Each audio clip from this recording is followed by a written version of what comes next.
नमस्कार दोस्तों, आप सभी का स्वागत है आपके अपने YouTube चैनल मेंस एजुकेशन में। प्यारे दोस्तों, आप सभी के लिए मैं लेकर आया हूँ प्री बोर्ड परीक्षा के लिए आदर्श प्रश्न पत्र।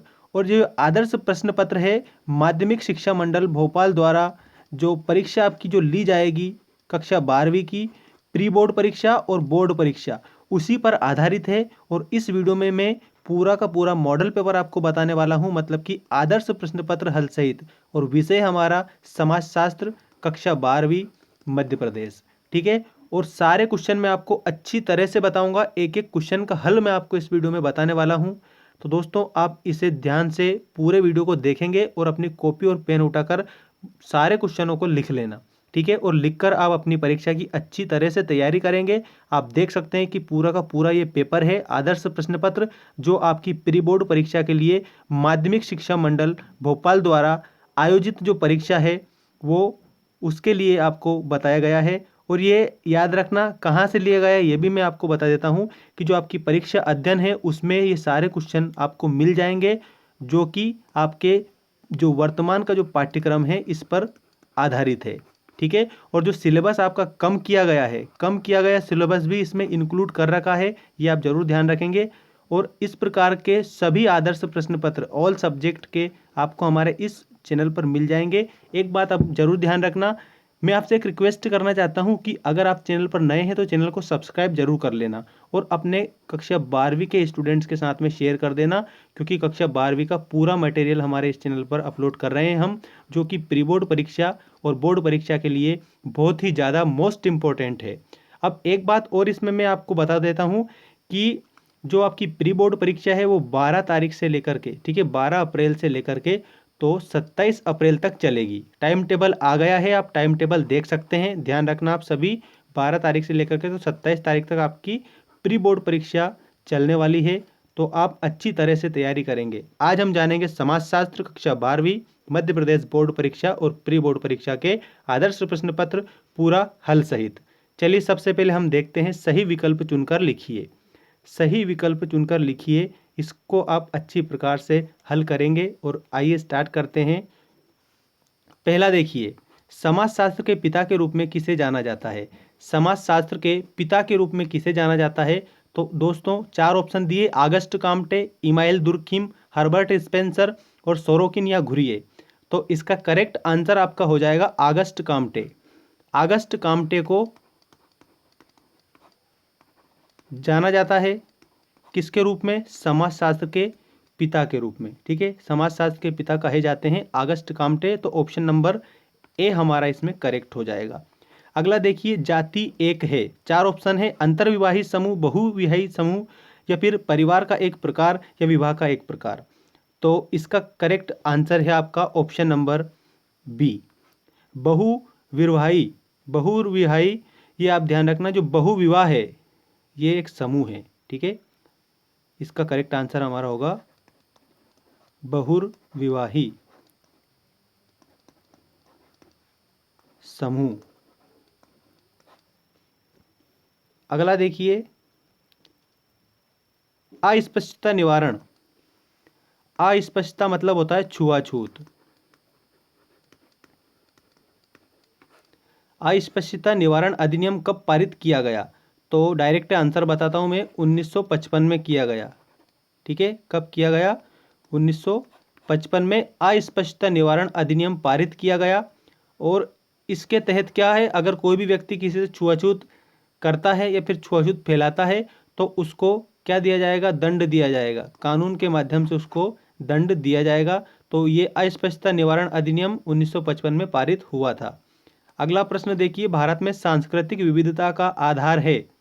आपके चार ऑप्शन है, धर्म, भाषाएं, जातियां या ये सभी। तो जो सांस्कृतिक विविधता का जो आधार है वो धर्म भी है, जातियां भी है और भाषा भी है। ठीक है, तो करेक्ट आंसर क्या होगा? ये सभी। ठीक है, आपका इसमें ऑप्शन होगा ये सभी। ठीक है, तो ध्यान रखना, भारत में सांस्कृतिक विविधता का आधार है धर्म, जाति और भाषाएं, सभी आएगा इसमें। अब हम देखते हैं अगला क्वेश्चन, पश्चिमीकरण को किस तरह की अवधारणा माना जाता है? तो पश्चिमीकरण को याद रखना आप, तटस्थ अवधारणा माना जाता है। तटस्थ अवधारणा, ये पश्चिमीकरण को तटस्थ अवधारणा माना जाता है। अगला क्वेश्चन है, भारत में सामाजिक आंदोलन पुस्तक के लेखक हैं। भारत में सामाजिक आंदोलन, ठीक है, जिसको इंग्लिश में बोला जाता है सोशल मूवमेंट, ठीक है, इस पुस्तक के रचयिता कौन है, किसने लिखी है ये पुस्तक? तो याद रखना इसका करेक्ट आंसर क्या होगा हमारा, ऑप्शन नंबर सी, ठीक है, M.S.A. राव। M.S.A. राव इनके द्वारा सामाजिक आंदोलन पुस्तक लिखी गई है। अब हम बात करते हैं रिक्त स्थानों की पूर्ति कीजिए।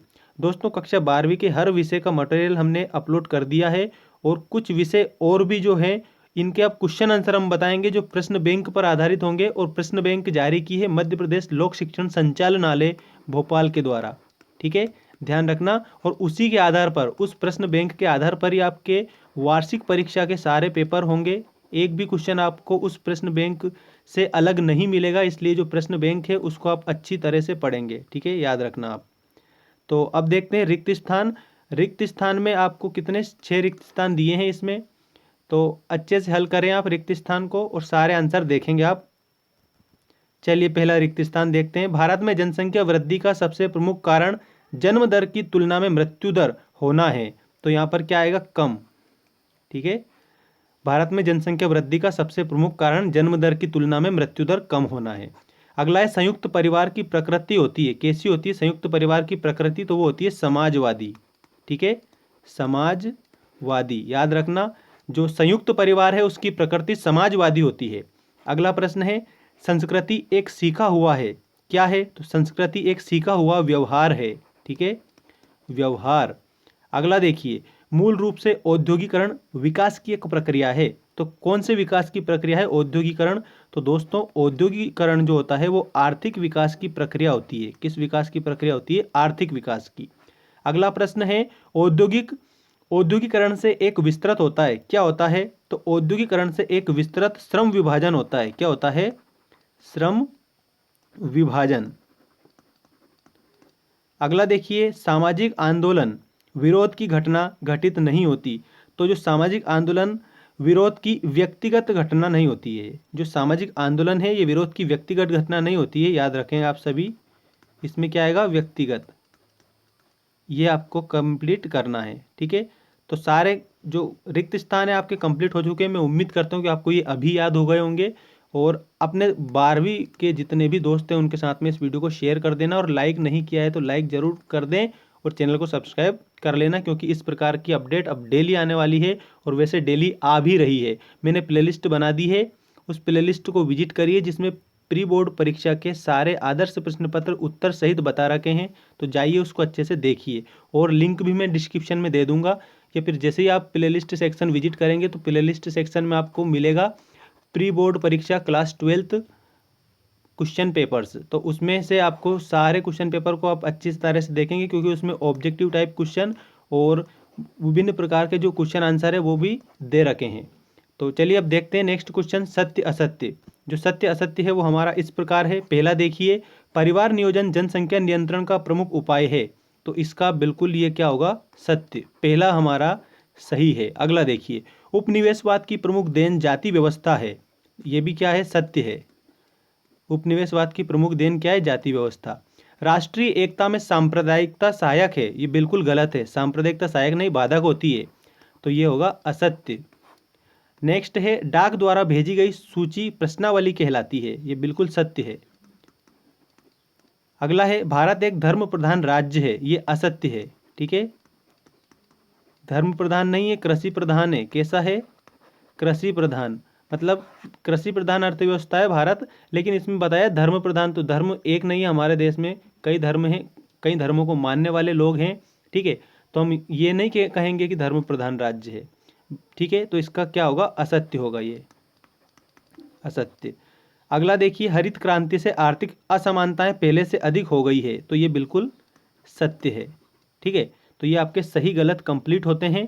अब आपको, आप यहाँ पर सभी देख भी सकते हैं, देखिए आपको मैंने बताया है कि जितने भी सही गलत है ना, इन सभी सही गलत के उत्तर आपको ये यहाँ पर दे रखे हैं, ये सारे सत्य सत्य असत्य सत्य असत्य सत्य, तो ये आपके कंप्लीट होते हैं क्वेश्चन नंबर 3।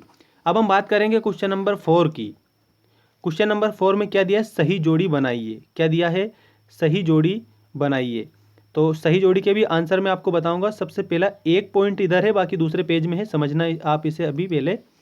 नगरीय समुदाय और इसके आगे दिया है नव मध्यम वर्ग। तो जो नगरीय समुदाय है ना, उसका करेक्ट आएगा दोस्तों, एक सेकेंड, उसका करेक्ट होगा सामाजिक गतिशीलता। ये अभी मैं यहाँ पर बता रहा हूँ आपको, सामाजिक गतिशीलता आएगा। ये जो दे रखा है ना आपका पहला, इसके आगे ये जो नगरीय समुदाय, इसके आगे आएगा सामाजिक गतिशीलता।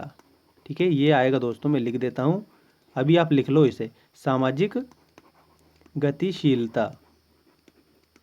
ये हमारा इसमें करेक्ट होगा, नगरीय समुदाय, सामाजिक गतिशीलता। अब अगली इसी में जोड़ी का अगला पॉइंट हम देखते हैं। चलिए, ये आपकी पूरी जोड़ी यहाँ पर दे रखी है। इसके बाद में क्वेश्चन नंबर जो 5 है, उसमें एक शब्द एक वाक्य में उत्तर ये आपको बताए जाएंगे, और सारे का हल मैं बता रहा हूँ, ध्यान रखना, आप अच्छे से याद करेंगे एक एक क्वेश्चन को। अगला देखिए, विवाह। तो इसके आगे क्या आएगा, विवाह, सामाजिक संस्था। ठीक है, काका कालेलकर, जो काका कालेलकर है, इसमें आएगा प्रथम पिछड़ा वर्ग आयोग, प्रथम पिछड़ा वर्ग आयोग, काका कालेलकर आयोग। अगला देखिए, आधुनिकीकरण। ठीक है, आधुनिकीकरण, तो इसमें आएगा गतिशीलता में वृद्धि। क्या आएगा, गतिशीलता में वृद्धि, आधुनिकीकरण। और इसके बाद देखिए MN श्रीनिवास। तो MN श्रीनिवास का क्या आएगा, ये संस्कृतिकरण। ठीक है, MN श्रीनिवास, इनके आगे आएगा संस्कृतिकरण। और ये DP मुखर्जी जो दे रखा है, DP मुखर्जी, इनके आगे ये ऑप्शन आएगा, देखना इधर, DP मुखर्जी के आगे क्या आएगा, नव मध्यम वर्ग, नव मध्यम वर्ग। ठीक है, DP मुखर्जी, तो ये मैं लिखकर बताता हूँ आपको इसका, DP मुखर्जी, तो इसके आगे आएगा नव मध्यम वर्ग, जो कि पहले ऑप्शन में उधर दे रखा है, नव मध्यम वर्ग। ये आपकी जोड़ी कंप्लीट होती है। विवाह, इनके आगे सामाजिक संस्था, काका कालेलकर आयोग, प्रथम पिछड़ा वर्ग आयोग, आधुनिकीकरण, गतिशीलता में वृद्धि, MN श्रीनिवास, तो इसमें आएगा संस्कृतिकरण। ठीक है, और DP मुखर्जी, तो नव मध्यम वर्ग। और ये आपकी जोड़ी कंप्लीट हो जाती है। अब इस जोड़ी के बाद में हम जानेंगे, एक शब्द या एक वाक्य में उत्तर दीजिए। सारे का एक उत्तर मैं आपको बता रहा हूँ और इसी में दे भी रखा है, तो आप अच्छे से याद करें। चलिए पहला देखते हैं, शिक्षा का प्रमुख उद्देश्य क्या है। तो शिक्षा का प्रमुख उद्देश्य दोस्तों, व्यक्ति का समाजीकरण करना। क्या है, व्यक्ति का समाजीकरण करना। ठीक है, ये शिक्षा का प्रमुख उद्देश्य होता है। अगला देखिए, प्रति 1000 पुरुषों पर स्त्रियों की संख्या को क्या कहा जाता है। तो ये कहा जाता है लिंग अनुपात। क्या कहा जाता है, लिंग अनुपात कहा जाता है। ठीक है, या फिर हम डायरेक्टली इसको इस तरह भी लिख सकते हैं, लिंगानुपात। ठीक है, लिंगानुपात, ये भी हम लिख सकते हैं इसे, लेकिन ध्यान रखना, अगर ये भी लिखा गया ना हम लिंग अनुपात, तो भी गलत नहीं होगा। वैसे लिंगानुपात कहलाता है, क्योंकि लिंग अनुपात ही लिंगानुपात है, जिसमें प्रति 1000 पुरुषों पर, ठीक है, प्रति 1000 पुरुषों पर जो स्त्रियों की जो संख्या है, वो क्या कहलाती है, लिंगानुपात कहलाती है। चलिए अगला देखते हैं, राष्ट्रीय पिछड़ा वर्ग आयोग की स्थापना कब की गई। तो ये की गई सन 1992 में, 1992 में राष्ट्रीय पिछड़ा वर्ग आयोग की स्थापना की गई। भारत में आपातकाल की घोषणा किस वर्ष की गई थी। तो ये की गई थी 1975 में। ठीक है, 1975 मतलब कि 1975 में आपातकाल की घोषणा भारत में की गई थी। अगला देखिए, औद्योगिक क्रांति सर्वप्रथम किस देश में हुई थी। तो वो हुई थी इंग्लैंड में। कहाँ पर हुई थी औद्योगिक क्रांति सर्वप्रथम, तो वो इंग्लैंड में हुई थी। इंग्लैंड की औद्योगिक क्रांति आपने पढ़ी भी होगी। ठीक है, तो इसमें क्या आएगा, इंग्लैंड। अगला देखिए, भूमि सुधार के उद्देश्यों में कौन कौन सी प्रथाएं बाधक थी। तो जो भूमि सुधार के उद्देश्य थे, उनमें 2 प्रथाएं बाधक थी। एक तो ये थी महलवाड़ी, महलवाड़ी, और एक थी दोस्तों रैयतवाड़ी। क्या थी, रैयतवाड़ी। महलवाड़ी और रैयतवाड़ी, ये 2 प्रथाएं भूमि सुधार के उद्देश्यों में बाधाएं थी। क्या थी ये, बाधाएं। ये तो ये सारे आपके सही एक शब्द एक वाक्य में उत्तर कंप्लीट होते हैं। पहला, दूसरा, तीसरा, चौथा, पांचवा, छठा, और 6 के ये उत्तर आपको यहाँ पर दे रखे हैं। आप अच्छी तरह से हल करेंगे और एक एक क्वेश्चन को याद करेंगे। ठीक है, अब हम देखते हैं क्वेश्चनों को। सारे क्वेश्चनों को मैं आपको बता रहा हूँ, एक एक क्वेश्चन को आपको याद करना है, ध्यान रखें, और याद आप ही को करना है। ठीक है, ये नहीं कि वैसे ही निकाल के रख दें, इसका आंसर सुने उसका आंसर निकाल दें। नहीं, आपको याद करना है, क्योंकि आपकी 12 से लेकर के तो 27 तक तो प्री बोर्ड चलेगी और प्री बोर्ड के बाद में आपकी बोर्ड एग्जाम चलेगी। ठीक है, तो बिल्कुल आप इन एक एक दिन को, एक एक पल को वेस्ट ना करना, अच्छे से पढ़ना। ठीक है, चलिए देखते हैं हम क्वेश्चन नंबर 6 है हमारा ये, और इसमें से 3 प्रश्नों को आपको हल करना है। पहला देखिए, ग्रामीण और नगरीय समुदाय के विभाजन को स्पष्ट कीजिए। अगर आपको इनके उत्तर चाहिए तो वो बता देना, वैसे प्रश्न बैंक में डालने वाला हूँ। ठीक है, प्रश्न बैंक जो मध्य प्रदेश जो बोर्ड है उनके द्वारा जारी की गई है, तो उनमें ये सारे जितने भी प्रश्न हैं इनके उत्तर होंगे। तो वो प्रश्न बैंक हमारे इस वीडियो के बाद में आएगी, ध्यान रखना। और याद रखें, ये जितने भी क्वेश्चन है ये आदर्श प्रश्न पत्र के क्वेश्चन है, तो इनको आप याद कर ही लेना। चलिए देखते हैं नेक्स्ट क्वेश्चन, जाति सामाजिक एकता में बाधा कैसे है। और इनके अगर आपको इंस्टेंटली उत्तर चाहिए, अगर आपके पास में परीक्षा अध्ययन वाली गाइड है, तो ये जो पृष्ठ संख्या दे रखी है, मतलब कि जो पेज नंबर दे रखे हैं, उन पेज नंबर पर, जैसे मान लीजिए पहला समझ ले, पृष्ठ संख्या 16, पृष्ठ संख्या 16 पर 4 का उत्तर देके, इसका मतलब क्या है कि ये जो पहला प्रश्न है ना, ये पेज नंबर 16 पर मिलेगा परीक्षा अध्ययन में, और क्वेश्चन नंबर 4 है ये। ठीक है, इस प्रकार से सारे क्वेश्चन ही दे रखे हैं। देखिए, जाति सामाजिक एकता में बाधा कैसे, तो ये पेज नंबर 27 पर मिलेगा। समझ में आ गया होगा। अब हम देखते हैं क्वेश्चन, उपनिवेशवाद के कारण जाति व्यवस्था में क्या क्या परिवर्तन आए। इसके बाद में अगला क्वेश्चन देखिए, अगला क्वेश्चन क्या है, परिवार के विभिन्न रूप क्या हो सकते हैं। परिवार के विभिन्न रूप क्या हो सकते हैं। और इसके बाद में नेक्स्ट है, अन्य विषयों की तुलना में समाजशास्त्र एक भिन्न विषय क्यों है। अन्य विषयों की तुलना में जो समाजशास्त्र है वो एक अलग विषय क्यों है। ठीक है, ये समझाना है। इसके बाद में देखिए, निम्नलिखित में से किन्हीं 3 प्रश्नों के उत्तर दीजिए। अब ये जो क्वेश्चन नंबर 7 है, इसमें आपको कितने 3 क्वेश्चनों के उत्तर देना है, और तीनों क्वेश्चन 3-3 नंबर के। इसी प्रकार से 3 3 9, मतलब कि 3 3 9 नंबर का आपका ये प्रश्न रहेगा। सामाजिक स्तरीकरण की कुछ विशेषताएं बताइए। संप्रदायवाद या सांप्रदायिकता क्या है। राष्ट्रवाद किसे कहते हैं।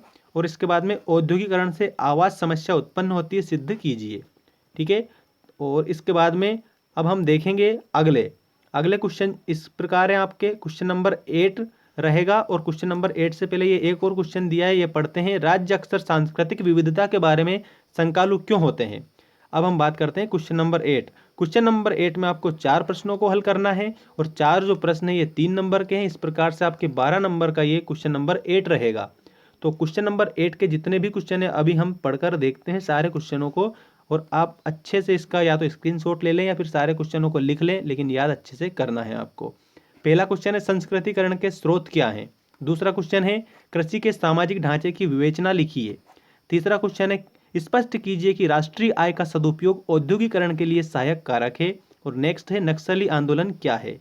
ये सारे क्वेश्चन आपको हल करने हैं, इसमें से कितने 4 क्वेश्चन हल करने हैं। ऑप्शन पहले ही दे दिया है उन्होंने, यहाँ पर लिख दिया कि 4 क्वेश्चन हल करने हैं। और चिपको आंदोलन क्या है। ठीक है, सुंदरलाल बहुगुणा वाला याद रखना, चिपको आंदोलन क्या है ये आपको बताना है। अगला है, सामाजिक आंदोलन का अध्ययन समाजशास्त्र के लिए क्यों महत्वपूर्ण है। अब देखिए क्वेश्चन नंबर 9। क्वेश्चन नंबर 9 में आपको 3 क्वेश्चनों को हल करना है, और तीनों जो क्वेश्चन हैं वो कितने नंबर के हैं, 4 नंबर के हैं। इस प्रकार से 12 नंबर आपके कंप्लीट हो जाएंगे इन क्वेश्चनों को आप हल करेंगे तो। चलिए पहला देखते हैं, जनसंख्या की आयु संरचना का क्या अर्थ है। आर्थिक विकास और समृद्धि के लिए इसकी क्या प्रासंगिकता है। नेक्स्ट है, भारतीय समाज में ग्रामीण नगरीय संयोजन का क्या अर्थ है। भारतीय समाज में ग्रामीण नगरीय संयोजन के वर्तमान आधारों की विवेचना कीजिए। इसके बाद में, नातेदारी से क्या अभिप्राय है। सामाजिक संरचना में नातेदारी की भूमिका का वर्णन कीजिए। इसके बाद में नेक्स्ट क्वेश्चन देखिए। नेक्स्ट क्वेश्चन आपका इस प्रकार है, जाति व्यवस्था की प्रमुख विशेषताओं पर प्रकाश डालिए। आज जनजाति पहचानों के लिए जो दावा किया जा रहा है उसके पीछे क्या कारण है। ठीक है, इसमें आपको क्या बताना है, कारण बताना है। अगर आपको वीडियो पसंद आ रहा है तो वीडियो को लाइक ज़रूर कर दें, और चैनल को सब्सक्राइब नहीं किया है तो चैनल को सब्सक्राइब कर लें, और अपने दोस्तों के साथ में शेयर ज़रूर कर दें। ठीक है, और ताकि वो बेल आइकन को प्रेस कर दें, और आप उनको और आपको सभी को जो हम पेपर अपलोड करें उनकी नोटिफिकेशन प्राप्त हो जाए। अब अगला क्वेश्चन देखते हैं, क्वेश्चन नंबर 10। इसके बाद में आपका क्वेश्चन नंबर 11 रहेगा। चलिए क्वेश्चन नंबर 10 में आपको क्या करना है, समझ लें। इसमें किन्हीं 4 प्रश्नों को हल करना है। चारों प्रश्न 4 नंबर के रहेंगे। इस प्रकार से आपके टोटल 16 नंबर का ये क्वेश्चन नंबर 10 रहेगा। पहला क्वेश्चन देखते हैं, अनुसूचित जातियों की सामाजिक एवं आर्थिक समस्याओं का वर्णन कीजिए। दूसरा है, हम ये किस अर्थ में कह सकते हैं कि अक्षमता जितना शारीरिक है उतनी ही सामाजिक भी। नेक्स्ट है, भारत में क्षेत्रवाद एवं समाजशास्त्री निबंध लिखिए। इसके बाद में अगला क्वेश्चन देखिए, नागरिक समाज का तात्पर्य समझाते हुए नागरिक समाज के उदाहरण बताइए। नेक्स्ट है, औद्योगिकरण से आप क्या समझते हैं? औद्योगिकरण समाज में लोगों की जीवन शैली किस प्रकार की होती है। नगरीकरण की परिभाषा दीजिए, विशेषता एवं प्रभाव भी लिखिए, मतलब कि समझो इसको। नगरीकरण, नगरीकरण क्या होता है ये समझ लें कि नगरों में अगर ज़्यादा लोग जाकर बसते हैं, अपनी बस्तियाँ बसा लेते हैं, आवास, ठीक है, तो वो कह सकते हैं हम कि नगरीकरण हो रहा है। ठीक है, नगरों का विकास होता है इसमें। ठीक है, नगरों का विकास होता है, ध्यान रखना, नगरीकरण में नगरों का विकास होता है। तो नगरीकरण की आपको परिभाषा देनी है, विशेषताएं भी लिखना है। अब हम देखते हैं क्वेश्चन नंबर 11। क्वेश्चन नंबर 11 में आपको कितने क्वेश्चन हल करने हैं? इसमें आपको 3 क्वेश्चन हल करने हैं, 4 नंबर के हैं। इस प्रकार से 12 नंबर के आपके ये कंप्लीट हो जाएंगे। चलिए पहला देखते हैं, संस्कार एवं पंथ निरपेक्षीकरण तथा जाति एवं पंथ निरपेक्षीकरण पर एक लघु निबंध लिखिए। एक तो संस्कार, ठीक है, ये बिल्कुल अच्छे से याद रखना, संस्कार एवं पंथ निरपेक्षीकरण और जाति एवं पंथ निरपेक्षीकरण पर एक लघु निबंध लिखना है। लघु मतलब क्या होता है? छोटा। ठीक है, तो छोटा निबंध लिखना है। नेक्स्ट देखिए, आधुनिकीकरण से आप क्या समझते हैं? इसे बहुपक्षी प्रक्रिया क्यों कहा जाता है? भारत में हरित क्रांति और उसके प्रभावों को स्पष्ट कीजिए। प्रभाव भी बताना है, किसका? हरित क्रांति का, हरित क्रांति का प्रभाव बताना है। इसके बाद में अगला देखिए, और 2 क्वेश्चन और हैं, ये लास्ट वाला, ठीक है, ये दोनों क्वेश्चन है। इसके बाद में ये हमारा कंप्लीट ओवर हो जाएगा पेपर पूरा का पूरा, और इसको आप अच्छे से हल करें, अपनी परीक्षा की तैयारी करें। चलिए नेक्स्ट, उदारीकरण की विभिन्न नीतियां का वर्णन कीजिए तथा भारत में उदारीकरण की नीति के लाभ तथा हानियां बताइए। और इसके बाद अगला देखिए, निम्नलिखित पर लघु टिप्पणी लिखिए। महिलाओं के आंदोलन, जनजातीय आंदोलन, कृषक आंदोलन, नव किसान आंदोलन। नव किसान आंदोलन मतलब कि जो नए जो किसान आंदोलन चल रहे हैं इनके बारे में भी आपको बताना है। तो कितनी चीज़ें दी है इसमें? टिप्पणी लिखनी है 1, 2, 3 और 4 टिप्पणियाँ आपको लिखनी है, और ये क्वेश्चन दिया है उदारीकरण वाला। तो इस प्रकार से यह आज हमारा समाजशास्त्र का पेपर कंप्लीट होता है। ठीक है, और समाजशास्त्र के पेपर के बाद में मैं आपको बताने वाला हूँ हिंदी की प्रश्न बैंक। ठीक है, हिंदी की जो प्रश्न बैंक है उसमें से जो आपको प्रश्न दिए गए हैं, ठीक है, वो मैं बताऊंगा, और सारे क्वेश्चनों के आपको आंसर मिलने वाले हैं, याद रखना, और आप उससे ही तैयारी करें अच्छी तरह से, और याद कर लेना सारे क्वेश्चनों को। ठीक है, मिलते हैं, ये हो चुका है हमारा पेपर पूरा का पूरा। इसके बाद में नेक्स्ट वीडियो में आपको अगली नई जानकारी दी जाएगी। मैंने बता ही दिया है कि प्रश्न बैंक से प्रश्न लाऊंगा और उनके उत्तर भी आपको बताएंगे, और वो प्रश्न बैंक माध्यमिक शिक्षा मंडल भोपाल द्वारा जारी मध्य प्रदेश लोक शिक्षण संचालनालय, ठीक है, उनके द्वारा जारी की गई है। मिलते हैं नेक्स्ट वीडियो में, धन्यवाद।